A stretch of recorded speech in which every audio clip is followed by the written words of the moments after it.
That's great. And so I think we can start recording, no? Yeah, great, great, Abby.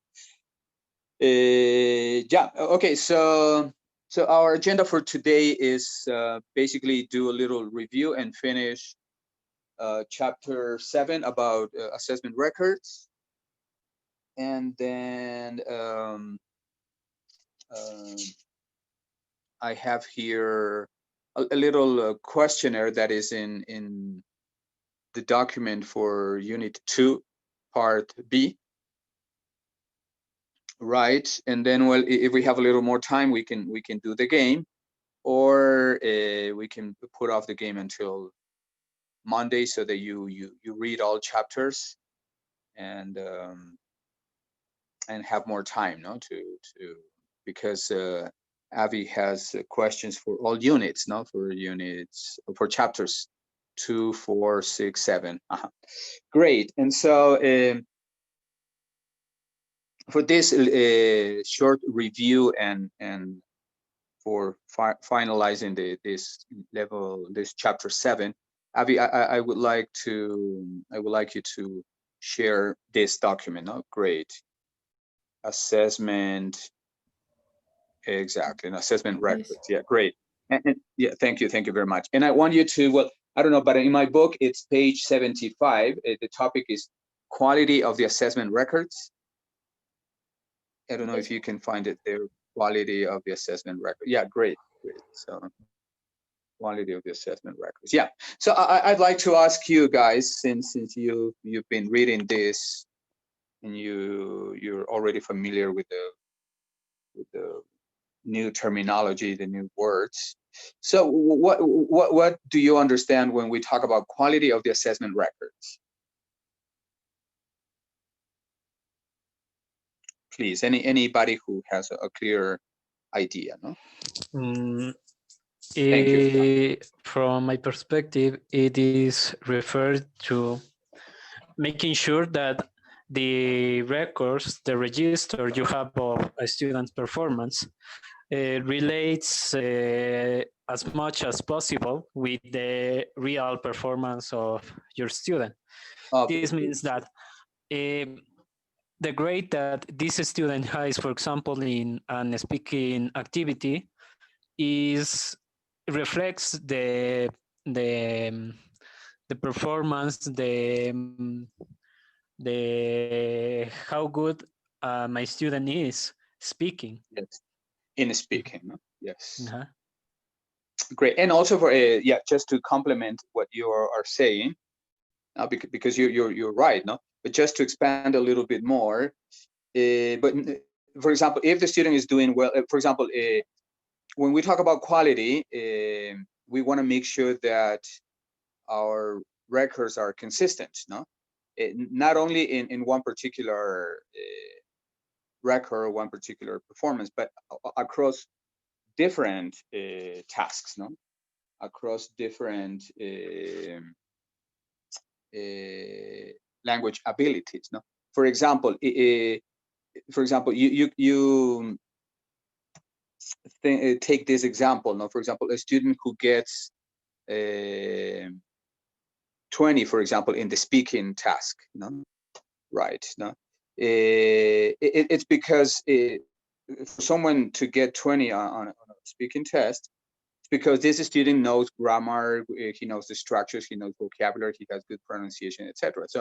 So you can't give a student 20 or A in speaking, and then the next day give him give him, for example, 3/20 in grammar or I don't know, in vocabulary, no? Because this is not consistent, no?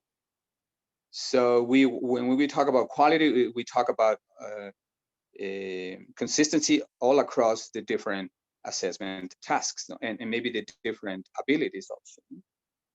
Yeah, just to expand your explanation, Hugo, no? Great. Yeah, and what other now I ask you guys also, so what is the definition of consistency in this case, no? When we talk about assessment records, what is consistency?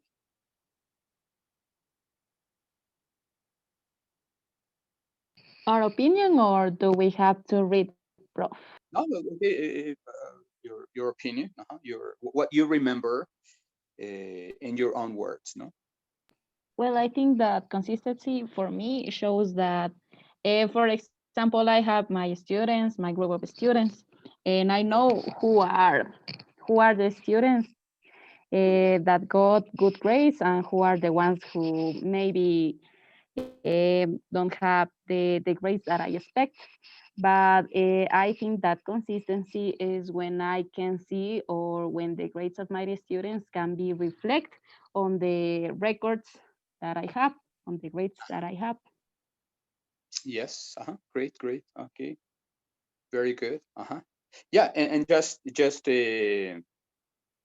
going back to the explanation of quality, you know, uh,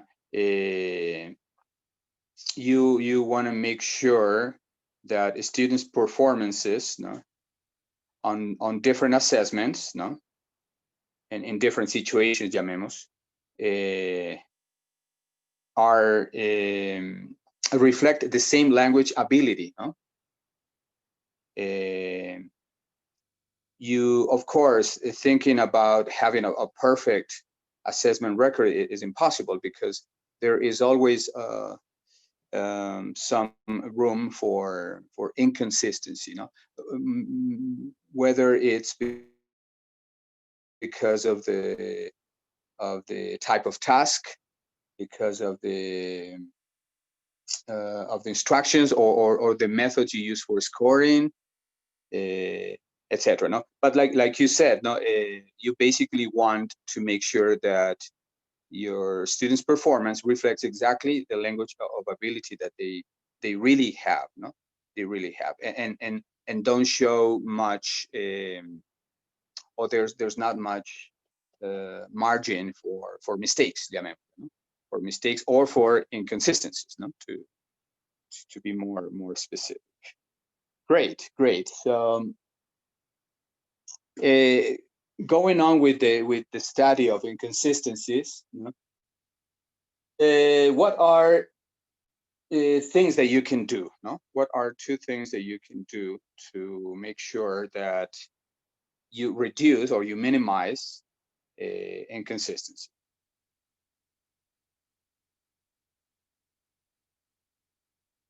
What are things that you can do? Two things that you can do. Maybe you can go down in the same, on the same page.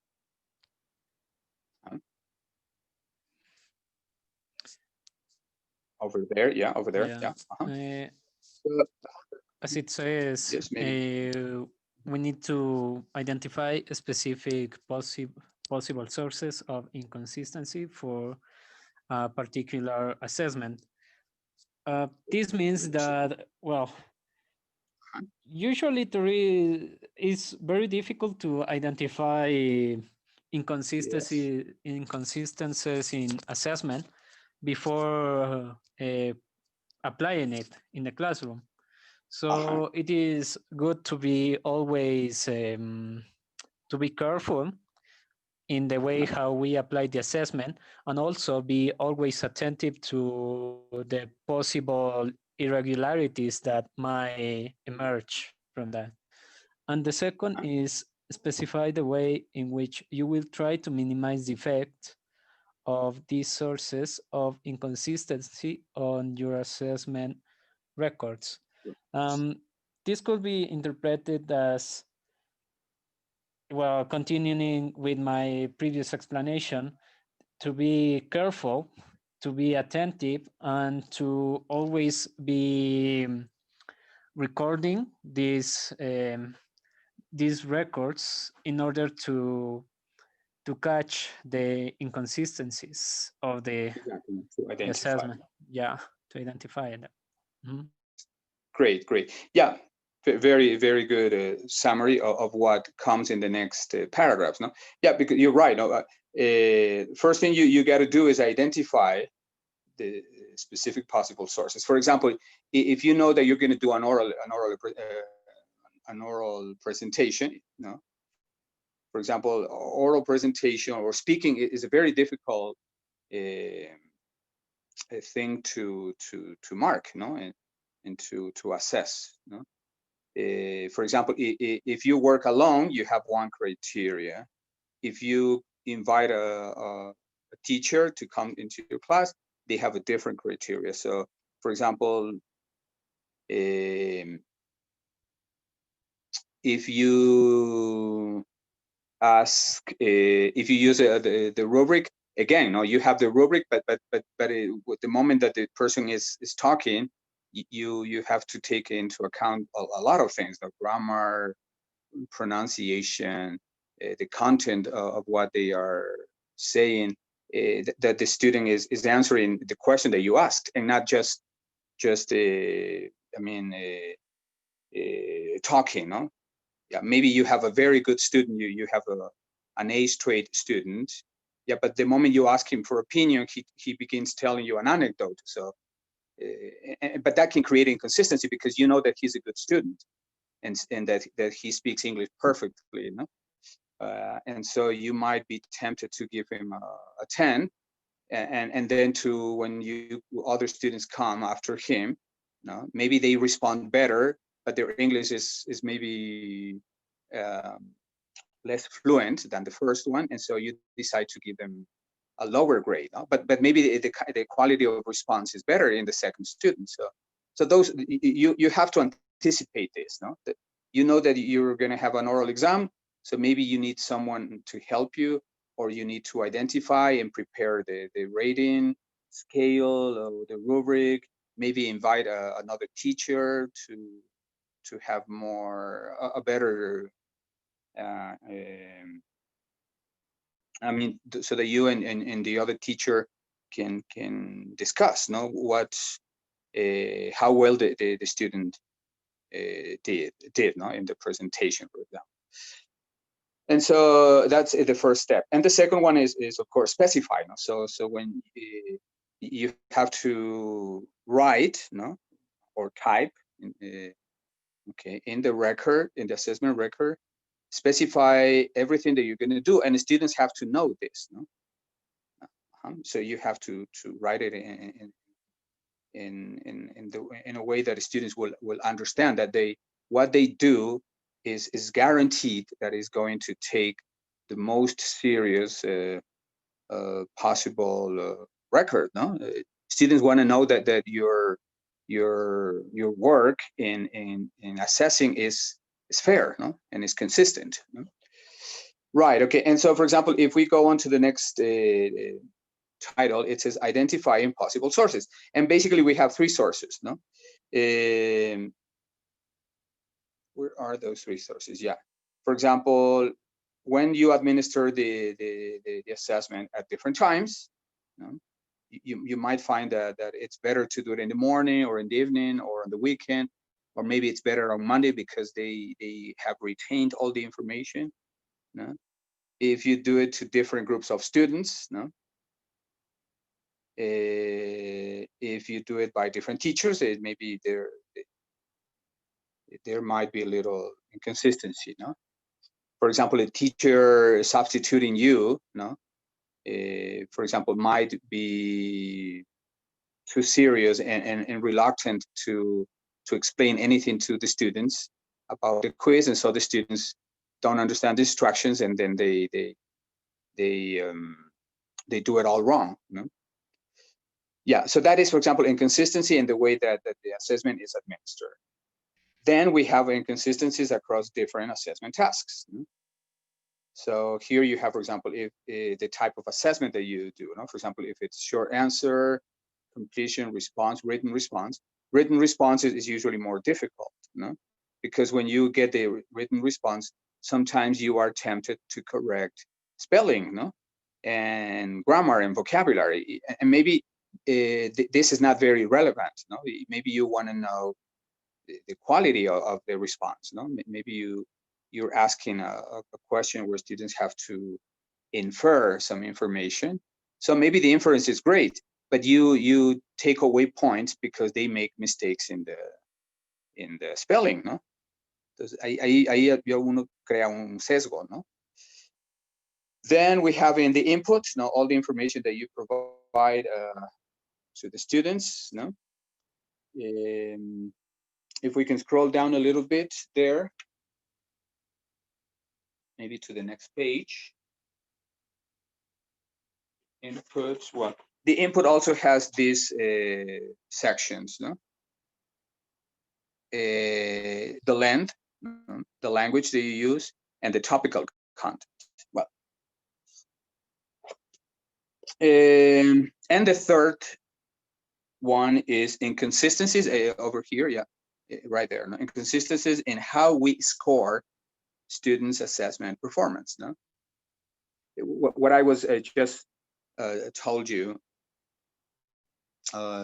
shortly before. No, the criteria that you use, the procedures for arriving at the score. No? And so that can be also a very difficult endeavor, no, for you. So this is divided in two parts, in how the scoring criteria and procedures for arriving at a score are followed. So maybe like, and if you can read this example, is what we said before. No? For example, you may be overly influenced by one student's high performance on one area of ability, for example, in speaking, and give him the highest score, okay, even though he might not be as high in these aspects. No? So maybe you have a student who lived in the US and he has beautiful pronunciation, or lived in England, yeah, and has a nice accent, no, British accent.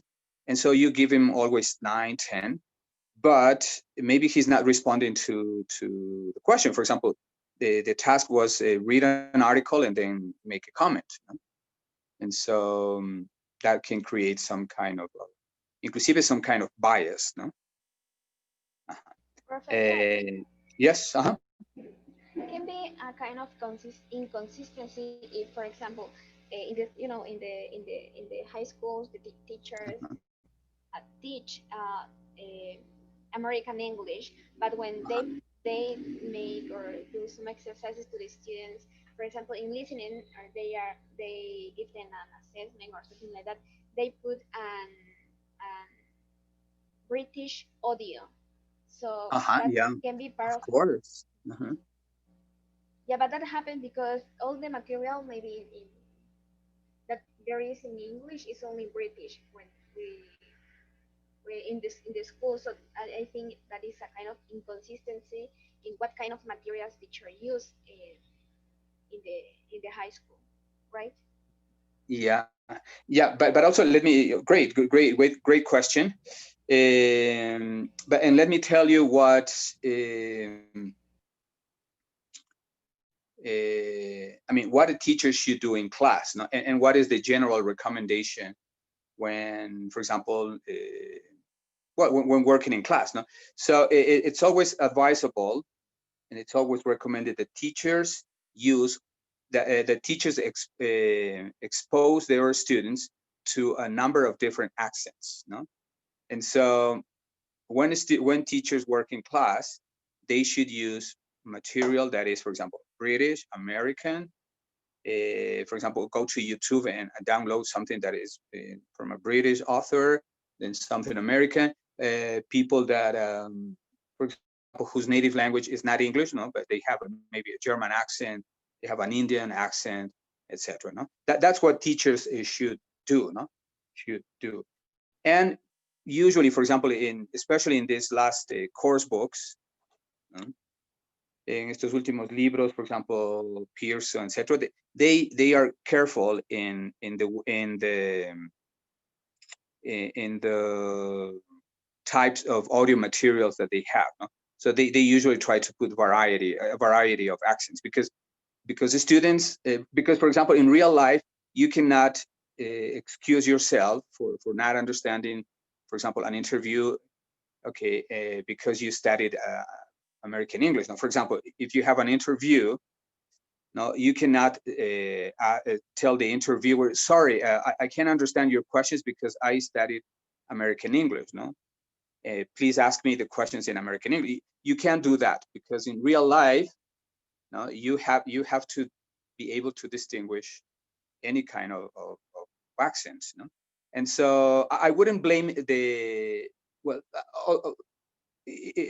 I think that it might be a type of inconsistency if the student, for example, permanently uses or all the time uses American songs, American English, YouTube videos in American English, and then one day he decides to in the exam to give you British English. So maybe the input is a little inconsistent there. No? But I would blame not only the student, but I would blame also the course book, or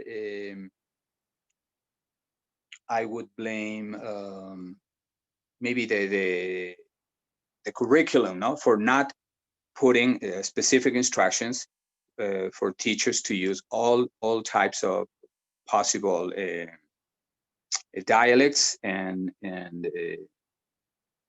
also pronunciation and all this, no.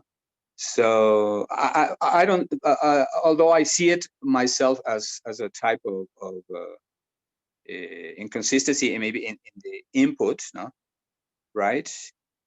But if you, but you, I mean, being a future teacher should know that when you are a teacher, don't use only the material that you have in the book. Now, for example, if the book is American English something and all the material is British, but you as a teacher, as a responsible teacher, should give your students also some British material, some, I don't know, Canadian, Australian, because the students have the right, no, or they should receive, no, they should be exposed to a number of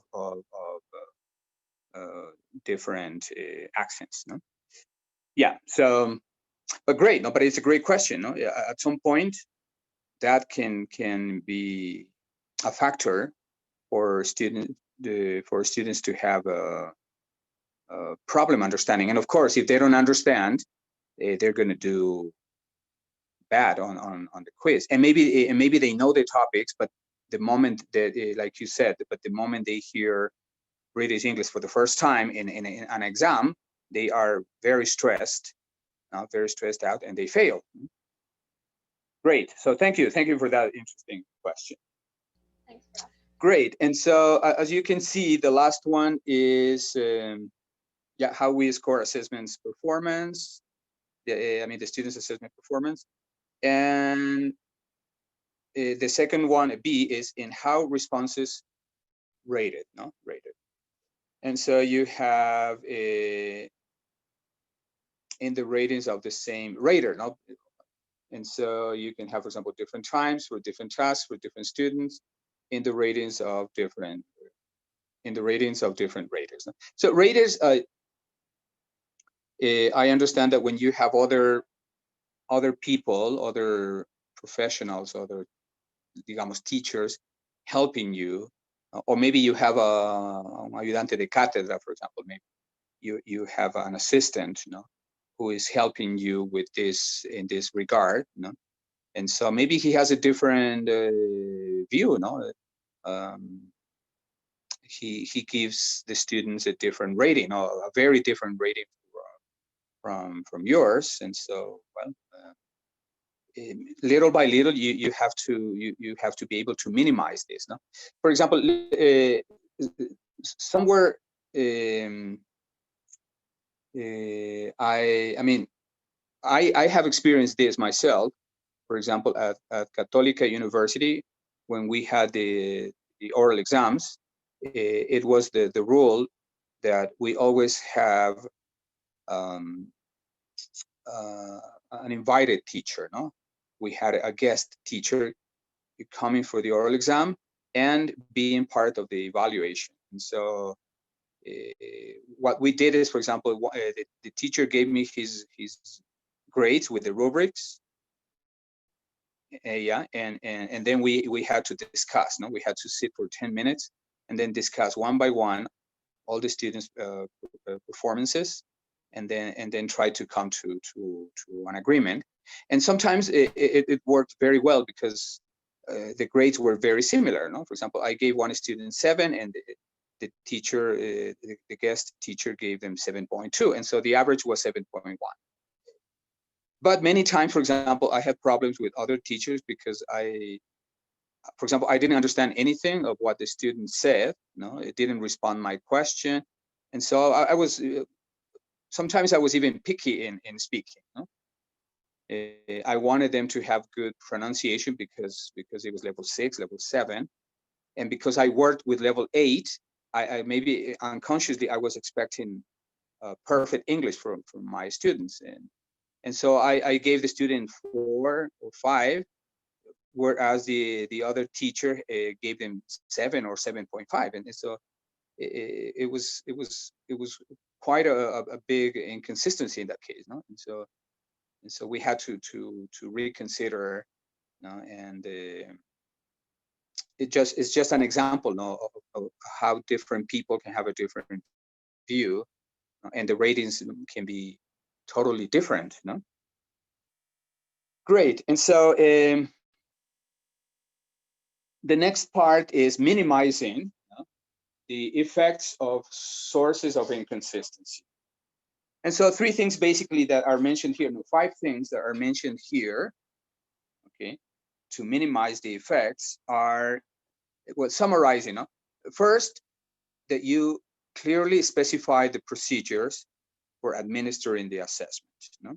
So make sure that you explain clearly, you know, in plain English and in plain phrases, so that your students can understand, you know, what's going to happen. In the same way, you know,